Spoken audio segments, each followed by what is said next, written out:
안녕하세요. 분석 유튜버 테스입니다.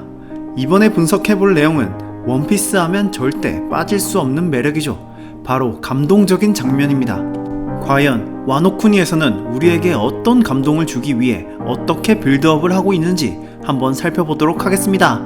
이 분석은 저의 지극히 주관적인 생각이므로 실제와는 다를 수 있습니다.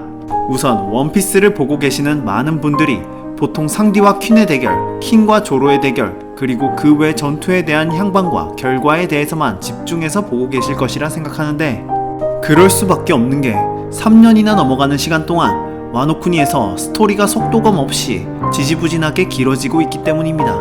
물론 다수의 등장인물과 빌런들이 한데 모여서 그려야 할 인물의 수가 너무 많기 때문에 어쩔 수 없다고 생각하지만, 그럼에도 불구하고 언제 끝날지 모르는 전투만을 보고 있자니 스토리 덕후인 저로서는 상당히 답답할 수밖에 없는데요. 그래서인지 저는 1034화에서 전투씬이 아닌 꽃의 도시 사람들과 오니가시마 섬 전투를 비교한 장면에 더 관심이 쏠렸습니다. 이 장면에 대해서 말하자면 원피스의 세계관에서 에피소드는 바뀔지언정 스토리 구성의 틀은 변하지 않는데, 그건 바로 현실과 이상론의 대립으로 보여준다는 점입니다. 와노쿠니 또한 그 틀에서 벗어나지 않는데 현실을 축제 중인 사람들로 표현하고 오니가시마 섬의 전투를 이상론으로 보여줍니다. 그렇게 현실과 이상론을 함께 보여주며 와노쿠니의 비극적인 현실을 극대화시켜 연출하고 있음을 알 수 있죠. 그런데 오니가시마 섬 전투가 현실이고 꽃의 도시 사람들이 이상적인 모습이 아닌가요? 라고 생각하실 수도 있는데, 꽃의 도시가 현실인 이유를 설명드리자면 현재 마을 사람들은 불축제를 즐기고 있는 모습입니다. 불축제란 1년에 한 번 깨끗한 물과 공기를 마음껏 먹고 마시며 꿈을 입에 담아도 되는 날로서 평소 수많은 중압감과 공포를 가슴속에 품고 살아온 사람들이 이날만큼은 자유롭게 해방되는 날이기도 합니다. 그리고 이렇게 악조건 속에서도 살아갈 수 있었던 이유는 언젠가 코즈키가의 사무라이들이 이 나라를 구해준다는 전설을 마음의 버팀목으로 삼고 있었기 때문이었죠.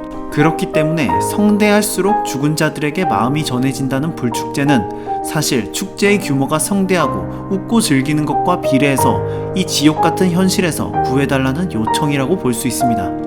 그래서 더욱더 억지로 웃으며 신나는 척 과거 20년 전 생사불명의 아카자야들을 기다리며 죽은 자들에게 보내는 SOS 요청이었던 것이죠. 즉, 웃고 있지만 울고 있는 슬픈 현실을 보여준다고 할 수 있습니다. 그리고 오니가시마 섬의 전투는 사람들이 생각하는 이상론에 가까운 모습이라고 볼 수 있는데, 이상이란 생각할 수 있는 가장 완전한 상태를 말합니다.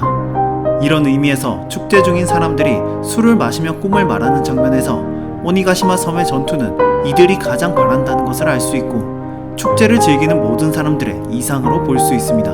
이것이 바로 오다식 전형적인 스토리텔링 방식으로서 강한 힘과 권력으로 약자들을 지배하려는 현실과 현실을 변화시키려는 이상주의자들과의 대립을 통해 스토리를 전개해 나갑니다. 이 과정에서 항상 감동적인 장면과 명대사가 탄생되었죠. 대표적으로 크로코다일이 알라바스타 왕국을 집어삼키려는 현실과 그것을 막기 위해 밀짚모자 일당을 대동한 비비의 싸움이 있으며, 와포루가 왕국의 모든 의사들을 독점하며 모든 사람들이 고통받는 현실과 그러한 현실로 인해 모든 사람들이 병들었다고 생각한 닥터 히로르크의 만병통치약의 꿈, 마지막으로 에이스와 검은 수염의 대결에서 에이스는 힘에 굴복하면 남자로 태어난 의미가 없지 와 같은 명대사가 탄생되기도 했죠.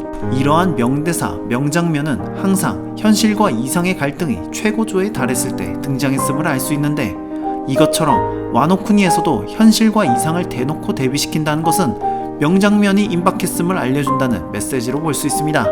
그리고 명장면의 공통점으로서 개인적으로는 인물들의 좌절이나 슬픔, 공포, 절망, 희생, 한계 등을 동반함으로써 명장면이 탄생한다고 생각하는데, 와노쿠니에서는 공중에 뜬 오니가시마 섬이 바로 절망의 시작임을 알 수 있죠. 섬이 도시 위에 등장하게 되면 섬을 발견한 사람들 모두가 저거 뭐야, 나 열심히 빌었는데 라고 생각하며 패닉 상태에 빠지게 될 것으로 추측할 수 있습니다. 그런데 추락을 막기 위해 1034화에서 모모가 여문을 잡고 섬을 잡아둔다고 하는데, 능력의 힘으로 갑자기 꼬마에서 어른이 된 모모는 몸만 어른일 뿐 정신과 힘은 아직 꼬마 상태에서 벗어나지 못했을 것이라 추측하며 여문을 잡아봤자 아무것도 못할 것으로 보입니다. 하지만 모모가 사용할 수 있는 능력의 사용 여부에 따라 상황이 달라질 수도 있겠지만 최종적으로는 그마저도 실패하여 추락하게 될 것이라 생각하며 모모는 할 수 있는 게 없다며 절망할 것으로 보입니다.